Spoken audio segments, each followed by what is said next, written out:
We'll start this session with a brief review of chapter 2 so far. You recall we looked at the first of 5 warnings that we'll run across in the book of Hebrews, and this is found in verses 1 through 4, entitled The Danger of Drifting. We discussed the incarnation of Jesus in verses 5 through 9.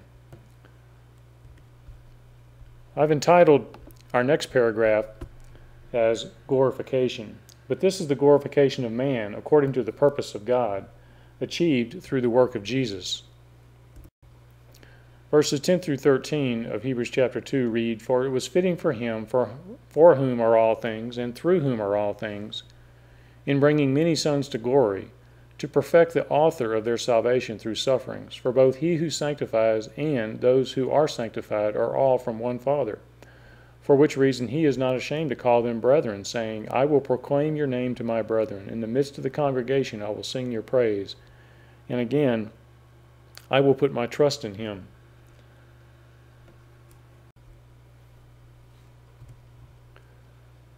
So this glorification of man can be broken into 2 parts, Jesus' mission and Jesus' method. Verse 10 reads, in part, "In bringing many sons to glory." His mission was to bring those who believe in him to glory.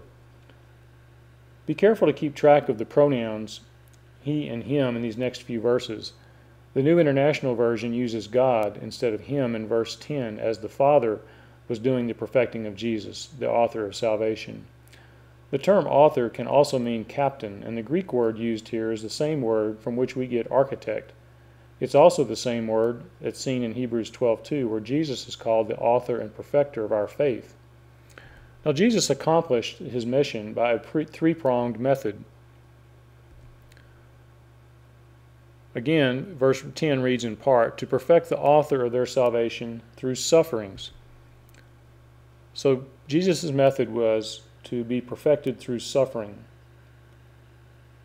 This does not mean that he learned to be obedient, but that he learned by experience what obedience is.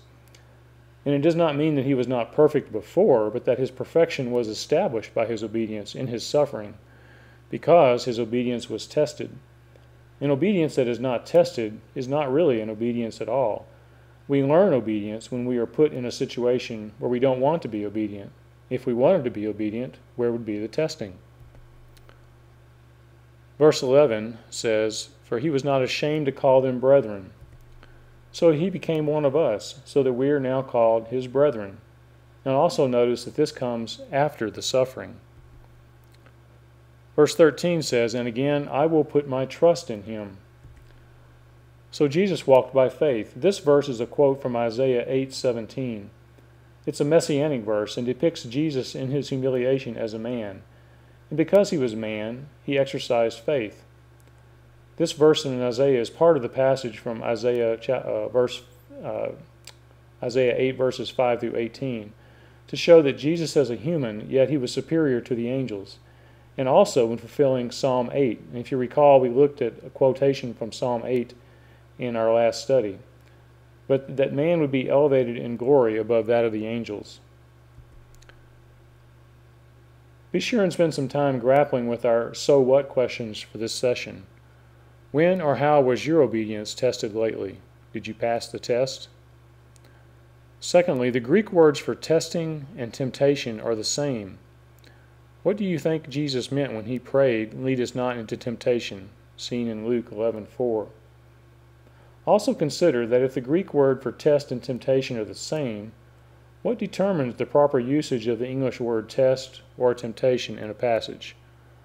So I'll leave you to consider those things before our next study.